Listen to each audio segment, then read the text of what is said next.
That was the only change that we had from the second reading. There were 2 spelling.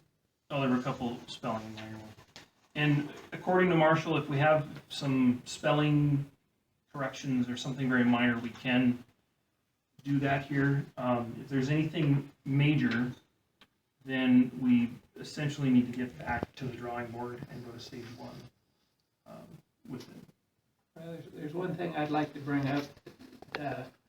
Since Mr. Roden was here last week and mentioned that he'd like to see something in there about permission from the neighbors on each side. And then he had an editorial in the paper this week. I got a few calls agreeing with him. I also talked to several ranchers, and they guarantee me if you have livestock, you're going to have flies. And I just wonder if that, in my own personal feeling, I think that's something maybe we ought to add in there. Because I know there's still a lot of people in this town that don't want chickens. The thing that makes me mad, they don't show up here at the council meeting. But I don't know there's a lot of them that they don't want them. I just wonder if it's my opinion, that should be in there, that they should have approval from the neighbors on each side. Mr. Mayor? Go ahead. Darren Butcher, never have we, or myself, denied that there'll be a mess. Quoting from the #1 book of all time, it says, "Where no oxen are, the trough is clean, but increase comes from the strength of an ox." You gotta make a mess to make a profit. And I believe my original intent of this was the personal property of rights of the person who wants to do this does not require the permission of its neighbor. And actually, this started with Lonnie Ramsey being turned in for chickens that were not a nuisance at the time, being used by that ordinance to oppress Lonnie, in my opinion, and I believe that was the case. And so I would disagree with that just based on that personal right and the very foundation of America and everything else. I've never liked that one. I don't think it stands up, but if we have proven and educated and gone through deodorant, we have a vet that she's mixed on it. She's outside of town, but she's offered her understanding and all of her stuff, and she had mixed feelings on it, but I said, "Is it possible?" And she said, "Yes, if managed." So I believe this town is smart enough. I believe I'm smart enough to maintain the coop and educate the community to do so, or that wouldn't be a problem. Thank you. I have had many interactions as well, but the majority of those have been in favor of the interactions I've been having. So those are the people that are seeking out the people that they want to. So I've also had interaction with people about this, because when we first started, we had a anecdotal understanding that another city in the basin did the same practice. And when we actually got to look at that ordinance, that wasn't the case. It's the practice of having the neighbors approve or disapprove. And I have had a number of people, half a dozen, it's not, a scientific data set by any means, but I've had a number of people that are uncomfortable with being put in that situation. That is where, for my 2 cents, if we, so we are going to review this in a year and see where we're at. I also, I guess, I don't know if it's a secret or anything like that, but I want to see us stand up our planning commission again, and perhaps that could be an avenue. If we find we're having a lot of problems with this ordinance, that the permitting process could, in a year, be something that's done through a commission of some sort. Where you're not putting 2 neighbors against, 2, 3, 4 neighbors against 1 neighbor. On the other hand, if somebody wants to do some project on their property to change the neighborhood area, they have to usually get permissions from their neighbors. Like I say, I don't want to fight against this necessarily so much, because these people, I tell every one of them, you need to come to the council and share, but they don't do it. Mr. Roden's the only one that's said anything in all the years I've been through this, but I just personally feel that that should be in here, in this ordinance myself, so. But, I share the same frustration. The people that have brought this forward, Mr. Butcher and others, have brought scientific data, they've brought case study, they've brought a well thought out argument. While I appreciate that there is a member of the community here in opposition, the opposition has been anecdotal. And what we're finding from other communities is they're not having these issues. Because you address them in how you do the ordinance, and that's why how you enforce the ordinance, and that's why we kind of ratcheted down on that. But anyway, yeah, that's just my opinion, you know. John Roden. I'm sure Mr. Butcher is going to be a responsible caretaker of his animals. But I went through this in reality. The flies and the stink are real.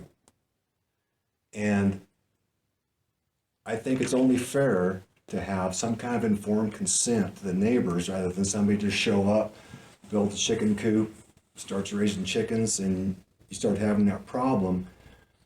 You know, Dusty last time said, well, that's why we have the nuisance ordinance. Well, I'll tell you what, you go through 3 nuisance calls, and once you were neighbors, now you're not neighborly. So I think that's a fair request, because this is sort of an experimental deal. If it goes for a year and everything is good, then relax that. But I think if you start out with some strong guidelines, because, you know, you've seen, I know Mr. Dorman and Mr. Malloy voted against us on the first reading, and I know the 3 of you voted for it, but I don't know how they'll vote tonight, but you've got to have some sort of strict regulation. Otherwise, you're just going to have people fighting and calling the chief, and you know, it's just not a good plan. So I think you need some sort of informed consent. Mr. Roden, may I ask you a question? Yes. In your experience, were the people, your neighbors, were they keeping the animals in an appropriate manner? They actually had a chicken coop where they kept the ducks and the chicken, and it was like 40 feet from my fence line. So you guys are talking about a 5-foot limit. I've seen in the regulations, but this was quite a ways away, and it didn't make any difference. And I've had experience on ranch and residential. Now, I don't know what kind of experience you guys have had, but I've had both. And the residential experience for me was not pleasant. Thank you. Mr. Mayor? Paul, go ahead. Paul Gallich. I actually live in the county, but I do own property in town. And I think, you know, the factor that if you're going with neighbors and getting approached for permission from neighbors would create greater animosity in the end, because I feel that the person would feel like their neighbors are attacking them and their individual rights to do what they want to do on their property. And you know, you have nuisance laws. Nuisances are, if a nuisance complaint is filed, it doesn't necessarily have to be reported which neighbor filed your nuisance. And so I think you'd have less putting your neighbors at odds with each other by just following through with the nuisance laws of the town, rather than trying to put neighbors at odds with each other. Because I see that being a pretty explosive situation. If you're a neighbor and your 2 neighbors, for whatever reason, maybe they don't like you, and they don't like the church you go to, or whatever reason, and they feel like they're being singled out because their neighbors won't allow them to proceed forward with chickens. I just think it can create greater animosity between neighbors to have something like that in place. I live in the county, we have 40 chickens. I love my chickens, and I love my fresh eggs, and they're not a problem. And our chicken coop's quite clean.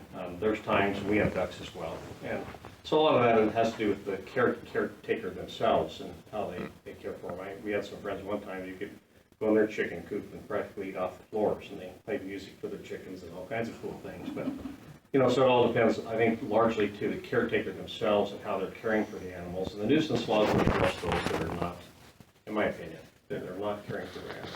animals properly. Thank you. Thank you. That is really how I feel. What I really liked about this approach is that we're pushing towards, so I mean, you know, we have control over issuing the permit. We are giving ourselves in the ordinance the ability to issue it or not. And we're really pushing people towards the educational side of this. And that's what I've really liked about this ordinance from the beginning, is it wasn't heavy-handed. Because we are pushing towards the ultimate goal, which is that it's more of a lifestyle for people who want to raise livestock on their property. I just foresee having issues. Now, when we're looking at like a land use change, or we're looking at a home occupation permit or something like that, yes, you need to seek the input, and that's why you have an actual formal public hearing. You know, you seek the input from the neighbors, but what do we do in the instance if no neighbors comment? And then we just make a decision on our own.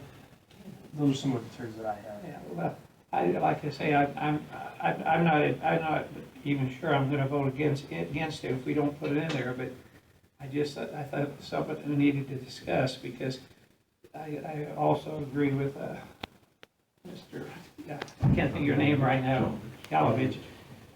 If we enforce the ordinances, but there's so many of the ordinances that we don't enforce, and I know that for a fact. I want to see this enforced, and I'm not sure that's going to happen. Well, I know that's why from the beginning I wanted the department involved, you know, and so Chief Cornwell and Jim sat down, and so the next part we're gonna look at after this part is that enforcement part, and that's why some of the things were changed, but I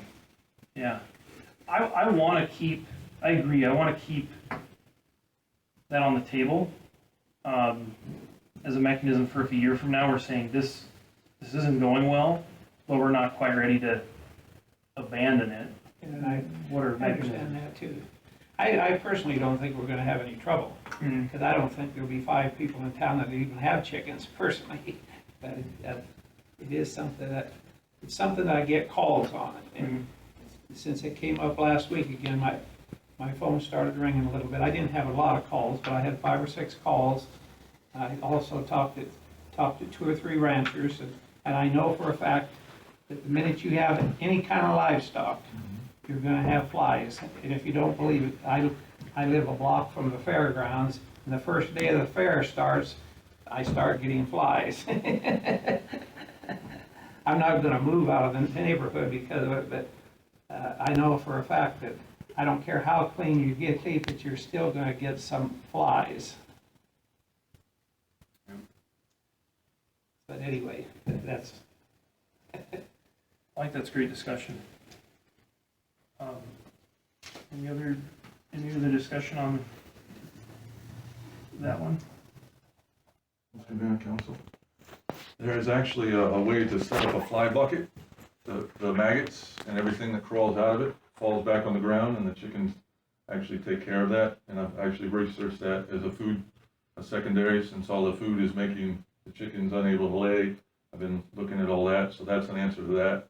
And also, speaking of, since my name was mentioned, also private situations in mind. If you check the logs of the dispatch from last June, I believe it was, I think I talked to them at least 13 times during the middle of the night, had audio of dogs, right, just so they could hear them. But before that, I had approached the neighbor who was a nurse who worked night, was going through a bad relationship, and I actually gained a relationship with her before I called the officers with concern for the animals and the person. I also live across from a neighbor who has 2 little tiny Yorkies that are out 27 times a month, I believe, and I've kindly escorted them back, and I've noticed the animal control officer. So I think just the responsibility of, because I thought, like, it feels like a 16-year-old kid asking for a car, and my 10-year-old brother fixed his nose so I can't have a car, you know what I mean? And so I just feel like the neighborly, the trust, And the heart of this as well is, you know, I've mentioned the word oppression a lot, and it's kind of gone over well, but it also says the profit of the land is for the king. That is the governmental authority. I look at the lots in the land, I look at, you know, my neighbors and stuff like that, and I've turned 2 dead pieces of property into something that produced, remember the pumpkin patch? I helped out with that. Gene, my neighbor, he's since passed. That was where I was reaching back for chickens because of the IGA food was coming to us, and it was, talk about flies, have a whole produce thing without chickens to compost it.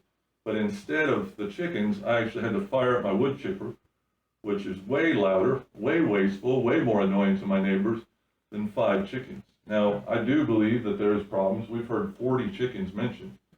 We have 10 birds. That's it. And so my 2 dogs, all that stuff, I'm not motivated to pick up my yard for dogs, but I'm motivated to grow food for my neighbors. I'm motivated to be sustainable. And I believe chickens have been proved without being disproved doing that. And so my heart is to benefit the mayor, to benefit the council, to benefit the city of turning a town. You know, I said the water is drying up, but the greatest resource here is the people. And I'm a people, or a person, and I want to be able to do what I want to do with my property to do well for the community and also help my neighbors. So if this was proved anywhere that wasn't the right decision, I've been very clear that I would go ahead and go in a different direction. It has not been proved, and therefore I appreciate the council. And if I may, in closing, as I say on Sunday, it says there's a scripture that if sons of Issachar understand the times. I've talked to the guy in Cody, and I want to connect him to you guys. During the canyon collapse, they had no beef on their shelves. That's a community over 12,000 people if you extend the thing. They are putting in a beef slaughtering plant. They are doing greenhouses. They are doing things because of with COVID and all these things. So that is the heart of what we're doing. And so I appreciate you guys hearing this. I appreciate the yes votes. And I will feed my little baby flies too. And my neighbor will not know it, but they will love the eggs. They will love the meat, and they will love a profitable neighbor. And thank you for hearing me. May I say something? Yes, please state your name. Hi, yeah, my name is Beth Cutler.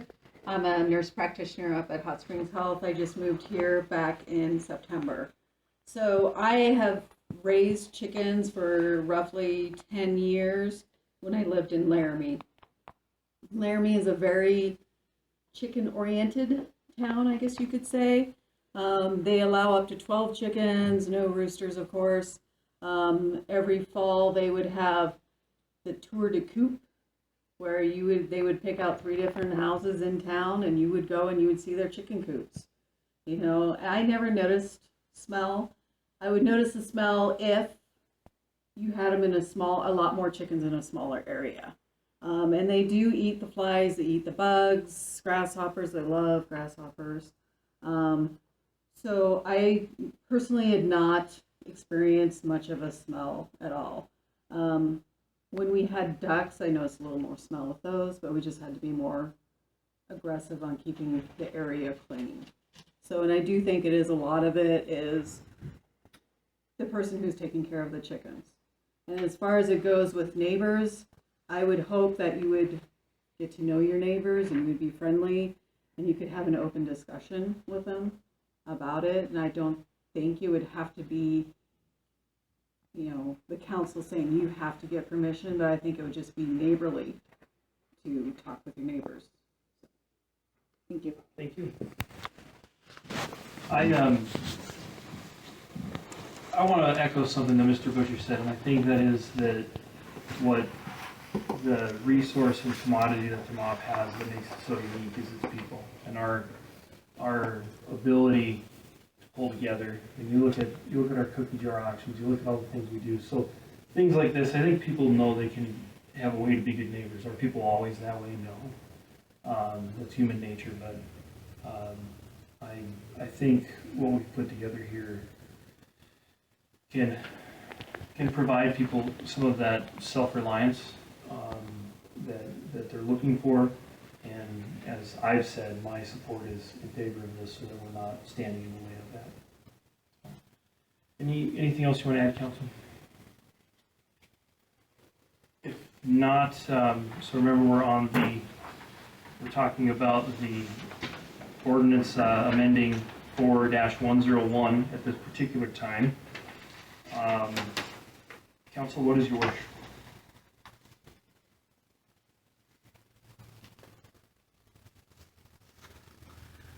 I would make a motion, we pass it. We have a motion to approve. Do we have a second? Second. We have a second. Any discussion on that motion? Seeing none, all those in favor signify by saying aye. Aye. Those opposed, same sign. That motion prevails. So that is the redefining of that part. So we'll move along to the next, which is over here. Okay, so this would be an ordinance amending Town Code Section 4-102 to declare any agricultural animals kept in violation of town ordinance a nuisance. There were no changes made to that one between the first or the second reading. Council, what is your wish? I would make a motion, we pass, approve this ordinance also. We have a motion to approve. You have a second? A second. Hearing a second, any discussion on the motion? Hearing none, all those in favor signify by saying aye. Aye. Those opposed, same sign. And then move to the last piece, which is an ordinance amending Town Code Section 4-201, stock running at large, declared a nuisance. Again, that was one that did not have changed between the last reading and this reading. Council, what is your wish?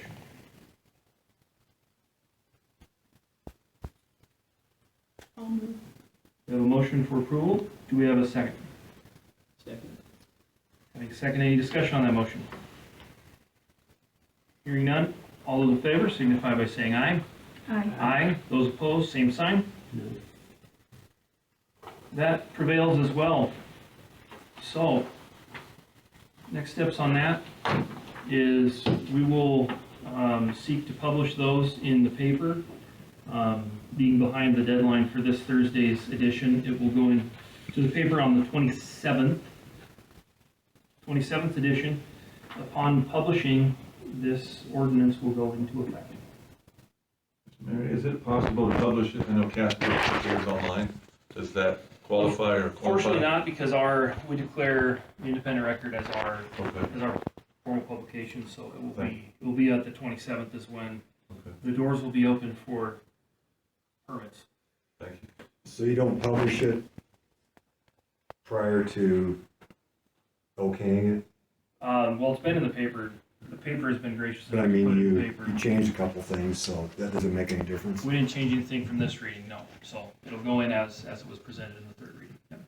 So, and then we're gonna put on the calendar for March to have the revisit of March of next year to have the revisit of the ordinance, so.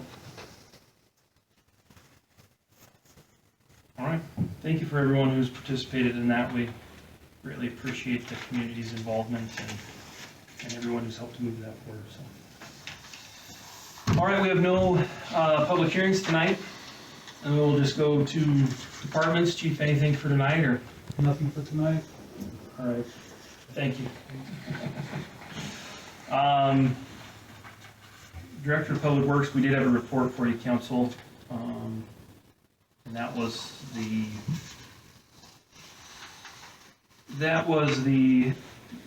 WWP monthly water report,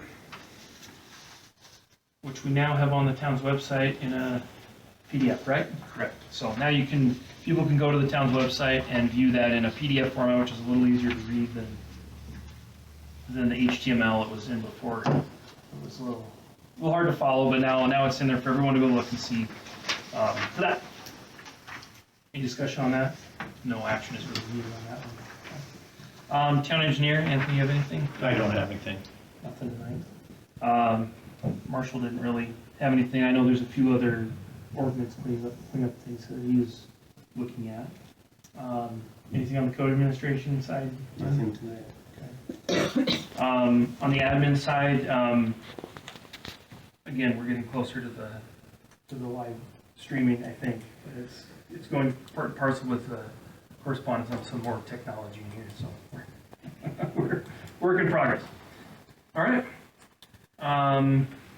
Council, anything else you wish to address? Seeing none, I would entertain a motion to adjourn. Make a motion, we adjourn? We have a motion to adjourn, we have a second. That is not a debatable motion. All in favor signify by saying aye. Aye. We are adjourned. Thank you all.